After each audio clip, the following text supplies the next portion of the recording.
introduce myself. My name is Fariska Arlinda Putri. You can call me Fariska. I'm from Nursing Diploma Program in Semarang, Kelas Kendal.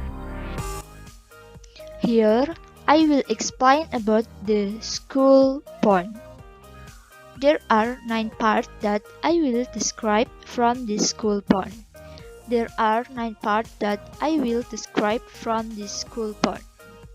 The first, frontal bond. The frontal bond from the front of the school and is divided into 3 parts. 1. Squamous. This part is like and flat and from the main region of the forehead. 2. Orbital.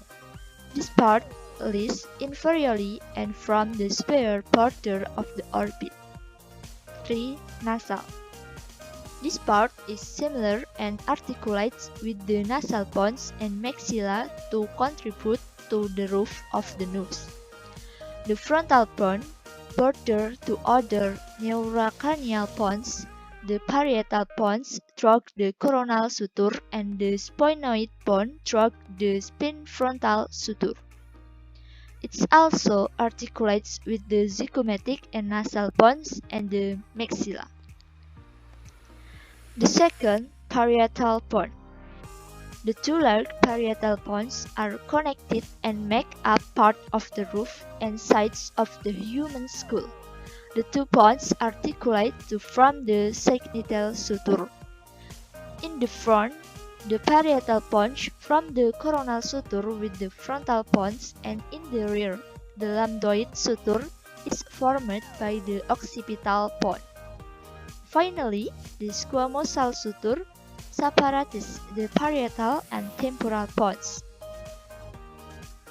The 3. Occipital bone. The occipital bone from the base of the skull at the rear of the cranium. It articulates with the first vertebra of the spinal cord and also contains the foramen magnum, the large opening of the skull throat which the spinal cord passes as it enters the vertebral column. The occipital bone border the parietal bones through the heavily serrated lambdoidal suture, and also the temporal bones through occipitomastoid suture. The 4. Temporal bone. The temporal bone are situated at the base and sides of the skull, lateral to the temporal lobes of the brain.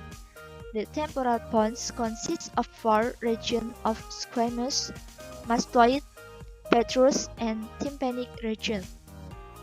There are 2 processes that originate from the temporal bone. 1. The zygomatic process that projects from the lower squamous region and articulates with the zygomatic bone of the cheek. 2. The xyloid process projects downward from the interior of the temporal bone and provides attachment from several muscles associated with the tongue. The 5. The mandible. The mandible from the lower jaw of the skull, the joint between the mandible and the temporal bones of the neurocranium, known as the temporomandibular joints, from the only non-saturated joint in the skull. The 6. Maxilla bones. The maxilla bones fuse in the midline and from the upper jaw. They provide the bed for the upper teeth, the floor of the nose, and the base of the orbits. The maxilla articulates with the zygomatic, nasal, lacrimal, and palatine bones. The 7. Zygoma bones. The 2 zygomatic bones from the cheek and contribute to the orbit.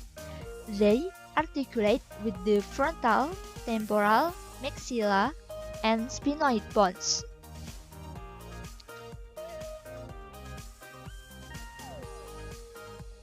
The 8.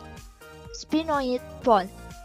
The sphenoid bone is situated in the middle of the skull toward the front and from the rear of the orbits.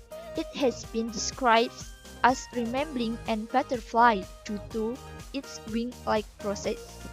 The sphenoid bones is divided to several parts: the body of the bone, two greater wings, two lesser wings, and the petrichoid process.